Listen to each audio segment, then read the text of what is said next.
Dear students, welcome to the part 4 of the presentation in which we are covering electricity for class 10th. In this particular presentation, today we are going to discuss in detail about electric current. So let's get started.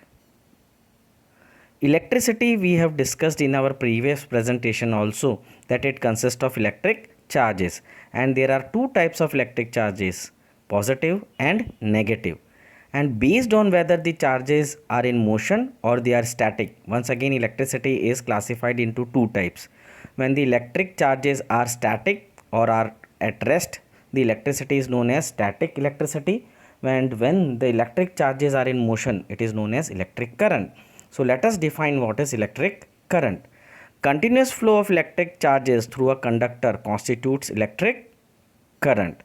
And quantitative definition of electric current is the rate of flow of electric charges, or in other words, electric current is the amount or quantity of electric charge flowing through a cross section of conductor per unit time, that is in 1 second, right? So how can we calculate electric current? So the formula is, if charge Q flows through a conductor in time t, then current I flowing through the conductor is given as I, that is current, equals to Q, that is charge, upon time, or we can say charge equals to I times T, where Q is the amount of electric charge in coulombs. Coulombs is the SI unit of electric charge, and T is the time in second, and I is the electric current, and ampere is the SI unit of electric current, right? So what is electric current? An electric current is the rate of flow of electric charges in circuit, right? What is the unit of electric current? The SI unit of current is called an ampere, in honor of the French scientist André-Marie Ampere. Now how do we define 1 ampere? If 1 coulomb of charge flows through a conductor per second, then the current is said to be 1 ampere. Mathematically, 1 ampere equals to 1 coulomb per second. Now, the electronic circuits do not use 1 ampere, 2 ampere, they use very less amount of current. So, the smaller units of current in ampere is milliampere and microampere. 1 milliampere equals to 10 raised to the power minus 3 ampere, and 1 microampere equals to 10 raised to the power minus 6 amperes. So let us learn more about electric current through this pictorial representation. Now electric current in ampere is the rate of flow of charge we have already discussed. Now the direction of current is from positive terminal of a battery around a circuit into the negative terminal. So this is about how or what is the direction of conventional current. Now in metals, the charge carrier are electrons which move in the direction opposite to the direction of conventional current. Now what are these? These are the free electrons, which we have already discussed in the previous presentation, that in metal atoms the valence electrons are very loosely held, and therefore these are known as free electrons, right? Now when a potential difference is applied to a metallic conductor, to the two ends of a metallic conductor, the free electrons, they start moving towards the positive end of the battery. So this is how the current is flowing, right? So we will discuss in detail what is the direction of conventional current. Now see this particular diagram. It shows two arrows. The first arrow is the red arrow, which shows the direction of the conventional current. The direction of the conventional current is always taken from the positive terminal to the negative terminal, whereas the flow of electrons is always from the negative terminal to the positive terminal, which is shown by the inner arrow, that is the green colored arrow. So this we are going to discuss in details in the subsequent slides. Okay, so let us go to the next slide. Right, so once again let us go into more details about the direction of conventional current. A conventional current is treated as flow of positive charges It is treated as flow of positive charges regardless of whether the free charges in the conductor are positive, negative or both.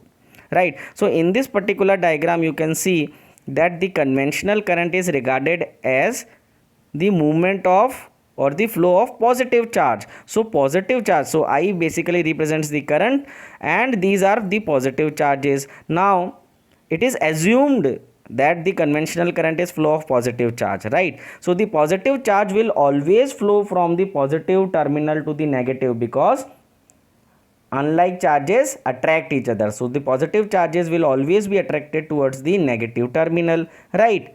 But why we are saying that current is flow of positive charge? It is said because when electricity or electric current was discovered, at that time those scientists were not aware of the structure of atom. That time the subatomic particles like proton, neutron and electron were not discovered, and they didn't knew that the charge carriers in solid metallic conductors are electrons. They are not positive ions or protons, because protons cannot get out of the nucleus, and positive ions are bulky in size. They cannot move inside a solid metallic conductor, right? In metallic conductor, see this, in metallic conductor the moving charges are electrons, the charge carrier are electrons, and electrons are negatively charged.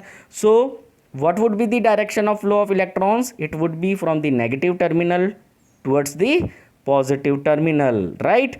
Okay, but the current still points in the direction of positive charges, because to honor those scientists who discovered electric current, conventional direction of current is still taken to be from the positive to the negative. And but we always add one statement that the direction of flow of electrons is always from the negative to the positive terminal of the battery. So this is very important, you have to understand, right? So let us go to the next slide. Once again, this slide also confirms that fact, right? The direction of the electric current, that is the conventional current, is the direction in which a positive charge would move.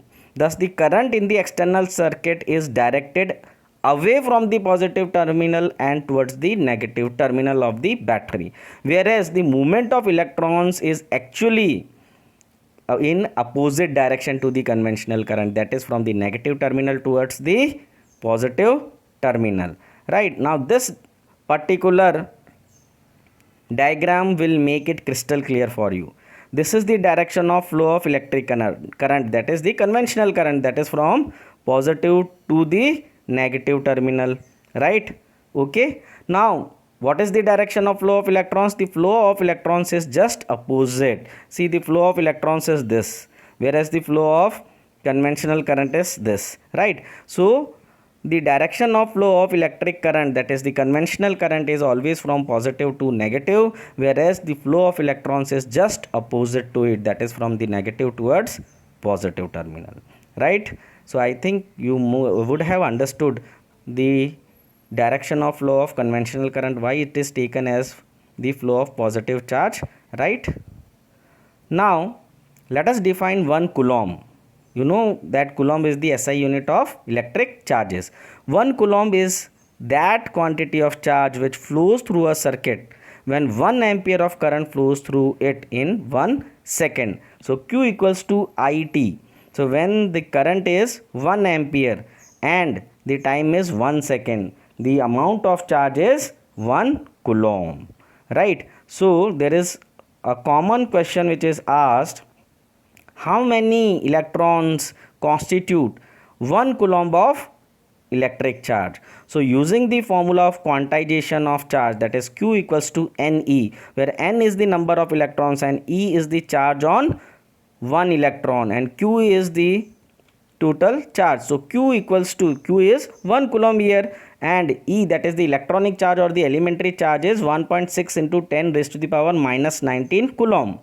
So we can calculate the number of electrons constituting 1 coulomb of charge by Q equals to Ne, or N equals to Q upon E. So which comes to 1, that is the charge 1 coulomb upon the elementary charge or the electronic charge, that is 1.6 into 10 raised to the power minus 19.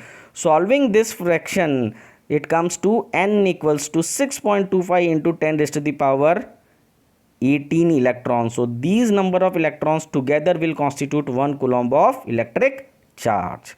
Okay, so let us do some numericals for practice, because in this chapter of electricity there are number of numericals based on electric current, then potential difference, then Ohm's law, then combination of resistors, heating effect of electric current, electric energy. So in this particular section we are going to discuss about some numericals regarding current and charge, right? A conductor carries a current of 0.2 ampere.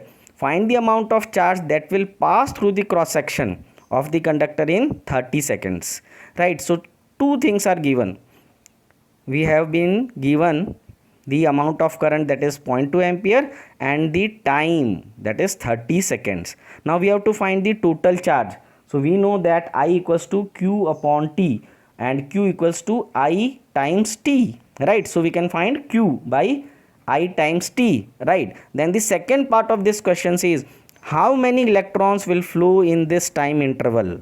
If the charge on one electron is 1.6 into 10 raised to the power minus 19 coulomb. So we can easily find it by the formula of quantization, that is Q equals to N times the electronic charge. So let us see the solution. So given is current 0.2 ampere, time 30 seconds. So by the formula Q equals to I times T, Q equals to 0.2 ampere into 30 seconds, which comes to 6 coulombs. So now we have found the total charge, right? Now let us find the number of electrons constituting this amount of charge. So how can we find it?